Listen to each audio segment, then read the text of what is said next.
বিসমিল্লাহির রহমানির রহিম। ডক্টর মালিকা কলেজের হিসাব বিজ্ঞান বিভাগের বিবিএ সম্মান প্রথম বর্ষের সুপ্রিয় শিক্ষার্থীবৃন্দ, আসসালামু আলাইকুম। স্নেহের শিক্ষার্থীবৃন্দ, কেমন আছো তোমরা? আশা করি আল্লাহ পাকের অশেষ রহমতে পরিবারের সবাইকে নিয়ে ভালো আছো। আমরাও তোমাদের দোয়ায় আলহামদুলিল্লাহ অনেক ভালো আছি। স্নেহের শিক্ষার্থীবৃন্দ, আমি মোহাম্মদ রাসেল, প্রভাষক, হিসাব বিজ্ঞান বিভাগ, ডক্টর মালিকা কলেজ, আজকের এই ক্লাসটি উপস্থাপন করছি।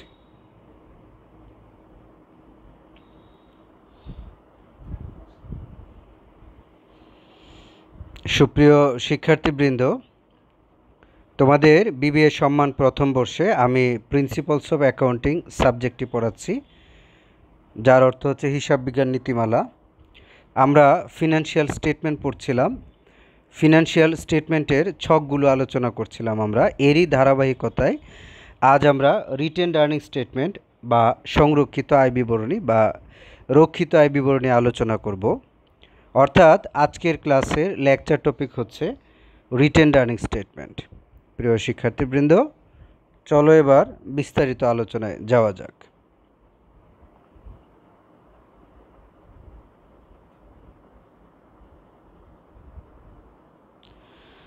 স্নেহের শিক্ষার্থীবৃন্দ, গত ক্লাসে আমরা ইনকাম স্টেটমেন্ট এর ছক আলোচনা করেছি। প্রিয় শিক্ষার্থীবৃন্দ, তোমরা জানো যে ফিনান্সিয়াল স্টেটমেন্টে 4টি স্টেটমেন্ট থাকে। ইনকাম স্টেটমেন্ট, প্রথমে ইনকাম স্টেটমেন্ট, এরপর হচ্ছে retained earning statement or owner security statement. প্রতিষ্ঠানটি যদি এক মালিকানা কারবার হয় তাহলে ওনার সিকিউরিটি স্টেটমেন্ট হবে। প্রতিষ্ঠানটি যদি যৌথ মূলধনী কোম্পানি হয় তাহলে রিটেনড আর্নিং স্টেটমেন্ট করতে হবে। নাম্বার 3 ব্যালেন্স শিট বা statement of financial position. Number 4 হচ্ছে ক্যাশ ফ্লো স্টেটমেন্ট। প্রিয় শিক্ষার্থীবৃন্দ, এই 4টি স্টেটমেন্ট মিলে ফিনান্সিয়াল স্টেটমেন্ট হয়, কিন্তু আমাদের আলোচ্য অধ্যায়ে বা চ্যাপ্টারে আমাদেরকে 3টি স্টেটমেন্ট করতে হবে। স্টেটমেন্ট 3টি হচ্ছে income statement, retained earning statement or owner security statement এবং স্টেটমেন্ট অফ ফিনান্সিয়াল পজিশন। আমরা গত ক্লাসে ইনকাম স্টেটমেন্ট আলোচনা করেছি। আজ আমরা রিটেনড আর্নিং স্টেটমেন্ট আলোচনা করব, যার অর্থ হচ্ছে রক্ষিত আয় বিবরণী। প্রিয় শিক্ষার্থীবৃন্দ, তোমরা স্ক্রিনে একটি ছক দেখতে পাচ্ছ, এবিসি কোম্পানি লিমিটেডের রিটেনড আর্নিং স্টেটমেন্ট। 4 কলাম বিশিষ্ট একটি ছক, পার্টিকুলার্স 3টি টাকার ঘর। যদিও তোমাদের এই ছকে প্রথম ঘরটি ব্যবহৃত হয়নি, কিন্তু তোমাদের অঙ্কে দেয়া তথ্য অনুযায়ী এই 3টি ঘরই ব্যবহৃত হতে পারে। তোমাদের টাকার ঘর 3টি হবে নাকি 2টি হবে, এটি ডিপেন্ড করবে তোমাদের প্রশ্নে দেয়া তথ্যের উপরে। আমরা প্রথমেই ওপেনিং ব্যালেন্স অফ রিটেনড আর্নিং দিয়ে শুরু করব, যেটি তোমাদের প্রশ্নে দেওয়া থাকবে। তোমাদের যে প্রশ্নটি দেওয়া থাকবে ফিনান্সিয়াল স্টেটমেন্ট করার জন্য, সেই প্রশ্নে রিটেনড আর্নিংয়ের একটি ব্যালেন্স দেওয়া থাকবে। সেটি গত বছরেরও হতে পারে বা এই বছরের শুরুরও হতে পারে। গত বছরের রিটেনড আর্নিং স্টেটমেন্টের ব্যালেন্স যেই কথা, এই বছরের শুরুর রিটেনড আর্নিং স্টেটমেন্টের ব্যালেন্স একই কথা। তাহলে আমাদের প্রশ্নে যে রিটেনড আর্নিং স্টেটমেন্টে ব্যালেন্স থাকবে গত বছরের বা এ বছরের শুরুর দিকের, সেই ব্যালেন্সটি আমরা প্রথমে লিপিবদ্ধ করব। এর সাথে আমরা যে আইটেম বা দফাগুলো যোগ করব সেগুলো হচ্ছে যে নিট প্রফিট। তোমরা জানো যে একটি প্রতিষ্ঠানে যেমন নিট প্রফিট হতে পারে, পাশাপাশি নিট লসও হতে পারে। আমরা যে প্রতিষ্ঠানের অঙ্কটি করব বা আমরা যে প্রতিষ্ঠানের রিটেনড আর্নিং স্টেটমেন্ট প্রস্তুত করব, সেই প্রতিষ্ঠানের যদি নিট প্রফিট হয় কারেন্ট ইয়ারে, তাহলে আমরা নিট প্রফিট অ্যাড করব, আর যদি নিট লস হয় তাহলে সেটি আমরা লেস করব। তোমরা দেখতে পাচ্ছ যে এই ছকে 2টি পার্ট, ওপেনিং ব্যালেন্স অফ রিটেনড আর্নিংয়ের সাথে কিছু আইটেম অ্যাড করা হয়েছে এবং কিছু আইটেম লেস করা হয়েছে। যদি নিট প্রফিট হয় তাহলে সেটি অ্যাড করতে হবে, আর যদি নিট লস হয় তাহলে সেটি লেস করতে হবে। এরপর ট্যাক্স প্রভিশন, অর্থাৎ পুরাতন আয়কর সঞ্চিতির যে উদ্বৃত্ত সেটি যদি আমাদের প্রশ্নে থাকে সেটি যোগ করতে হবে।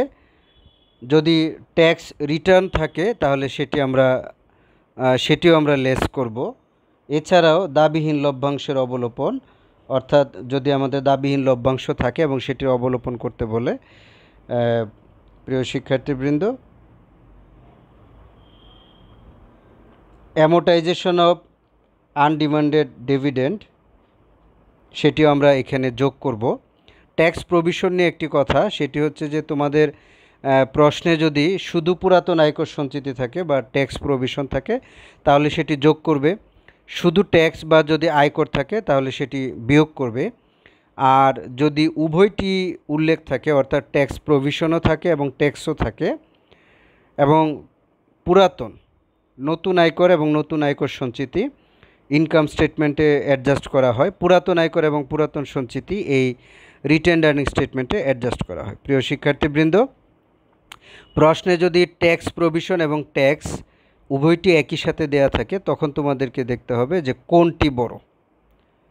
যদি ট্যাক্স প্রভিশন বড় হয় তাহলে তোমরা ট্যাক্স প্রভিশন থেকে ট্যাক্স বাদ দিয়ে যে ব্যালেন্সটি বের হবে সেটি তোমরা অ্যাড করে দিবে। আর যদি ট্যাক্স প্রভিশন থেকে ট্যাক্স বড় হয় তাহলে ট্যাক্স থেকে ট্যাক্স প্রভিশন বাদ দিয়ে তোমরা ব্যালেন্সটুকু লেস করবে।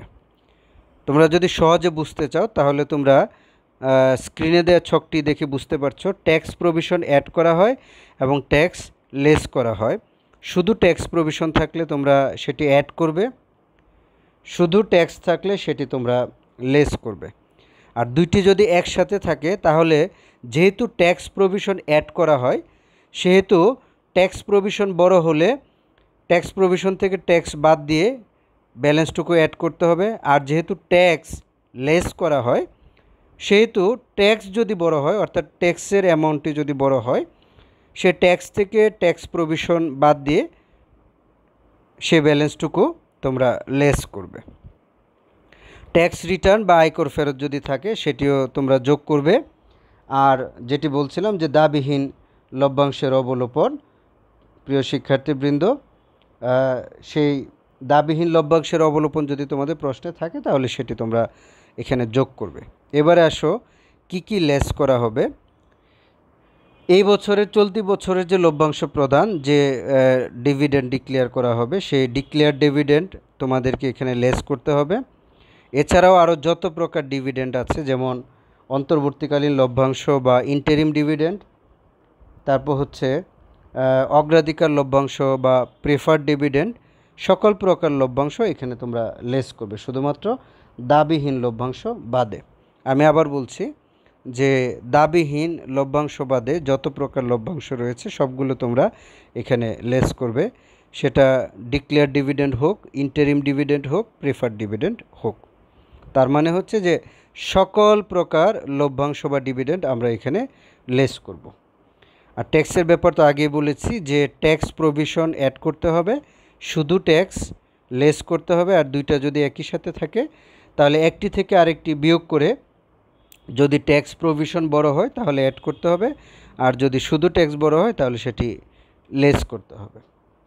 আরেকটি বিষয় সেটি হচ্ছে all kind of transfer to fund, any kind of fund transfer এখানে তোমরা লেস করবে।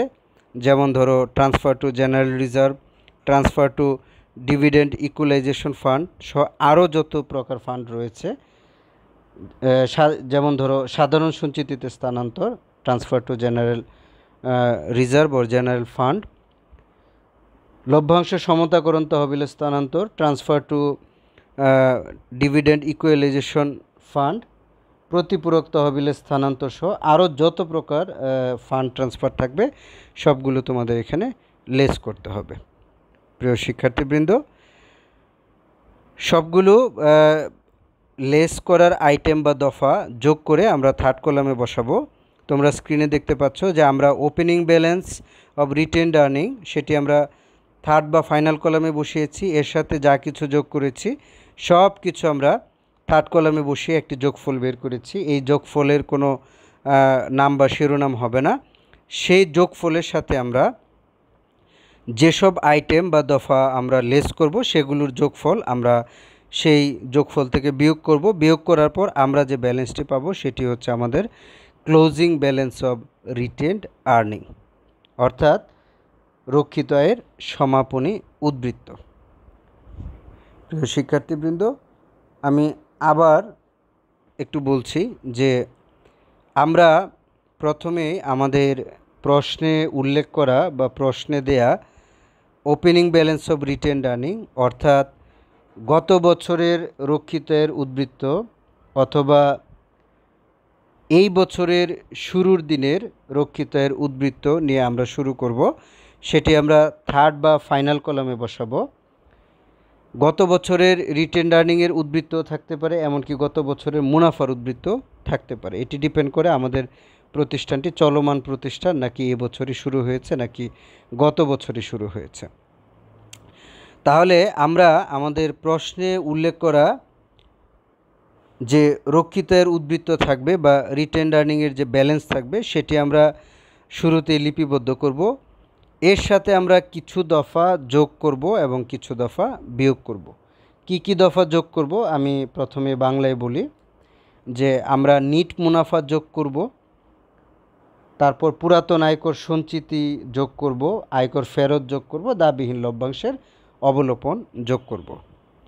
অর্থাৎ আমরা net profit, tax provision, tax return, amortisation of undemanded dividend আমরা অ্যাড করব। এই ক্ষেত্রে ট্যাক্স প্রভিশন নিয়ে একটু কথা আছে। সেটি হচ্ছে যদি প্রশ্নে শুধুমাত্র ট্যাক্স প্রভিশন দেওয়া থাকে তাহলে সেটি আমরা অ্যাড করব, শুধু ট্যাক্স দেওয়া থাকলে সেটি আমরা লেস করব। আর যদি প্রশ্নে একই সাথে ট্যাক্স প্রভিশন এবং ট্যাক্স দুইটি দেয়া থাকে তখন আমরা দেখব কোনটি বড়। আমরা বড়টি থেকে ছোটটি বাদ দিব, বাদ দেওয়ার পর যে আমরা ব্যালেন্সটি পাবো সেই ব্যালেন্সটি আমাদেরকে হয় যোগ করতে হবে নয় বিয়োগ করতে হবে। কখন যোগ করব, কখন বিয়োগ করব? যখন ট্যাক্স প্রভিশন বড় হবে তখন আমরা ব্যালেন্স যোগ করব, যখন শুধু ট্যাক্স বড় হবে তখন আমরা ব্যালেন্স বিয়োগ করব। প্রিয় শিক্ষার্থীবৃন্দ, এরপর আছে হচ্ছে যে আমরা কিছু দফা বিয়োগ করব। আমরা যে সকল দফাগুলো বিয়োগ করব সেগুলো হচ্ছে সকল প্রকার লভ্যাংশ প্রদান, সেটি হতে পারে এই বছরের ঘোষিত লভ্যাংশ, প্রস্তাবিত লভ্যাংশ, অন্তর্বর্তীকালীন লভ্যাংশ হতে পারে, সেটি অগ্রাধিকার লভ্যাংশ, অর্থাৎ অল কাইন্ড অফ ডিভিডেন্ড আমরা এখানে বিয়োগ করব, শুধুমাত্র দাবিহীন লভ্যাংশ বাদে। সকল প্রকার লভ্যাংশ বিয়োগ হবে। আর ট্যাক্সের কথা তো বলেছি, শুধু ট্যাক্স থাকলে বিয়োগ হবে, আর যদি ট্যাক্সের সাথে ট্যাক্স প্রভিশন থাকে তাহলে এই দুইটি একটি আরেকটি থেকে বিয়োগ করতে হবে, বড়টি থেকে ছোটটি বিয়োগ করতে হবে। তা এরপর ব্যালেন্স ট্যাক্স প্রভিশন বড় হলে যোগ হবে, শুধু ট্যাক্স বড় হলে বিয়োগ হবে। এরপর আসো সকল প্রকার তহবিলের স্থানান্তর বিয়োগ করতে হবে। All kind of fund transfer, all kind of fund transfer শুধুমাত্র এমপ্লয়ি রিলেটেড ফান্ড বাদে, কর্মচারী কল্যাণ তহবিল, কর্মচারীদের বোনাস তহবিল, কর্মচারী বা এমপ্লয়ি রিলেটেড ইন্টারনাল ফান্ড বাদে অল কাইন্ড অফ ফান্ড, সেটি হতে পারে সাধারণ সঞ্চিতি তহবিল, হতে পারে সেটি লভ্যাংশ সমতাকরণ তহবিল, সেটি হতে পারে প্রতিপূরক তহবিল, অর্থাৎ transfer to general reserve or general fund, transfer to dividend equalisation fund সহ যে কোনো প্রকার ফান্ডে যদি আমরা ট্রান্সফার করি সেগুলো আমরা এখানে আমরা বিয়োগ করব। প্রিয় শিক্ষার্থীবৃন্দ, আমরা ওপেনিং ব্যালেন্স অফ রিটেন্ড আর্নিংয়ের সাথে যে সকল দফাগুলো যোগ করতে হয় সেগুলো আমরা থার্ড বা ফাইনাল কলামে যোগ করার পর একটি যোগফল বের হবে। যে সমস্ত দফাগুলো বিয়োগ করতে হবে সেগুলো আমরা সেকেন্ড কলামে লিপিবদ্ধ করে সেগুলোর যোগফল আমরা থার্ড কলামে বসাবো। তারপর ওপেনিং ব্যালেন্সের সাথে সবগুলো যোগ করার দফা যোগ করার পর যে যোগফল বের হয়েছে সেই যোগফল থেকে এই লেসের আইটেমগুলোর যোগফল আমরা বিয়োগ করব, তাহলে আমরা পেয়ে যাব closing balance of retained earning.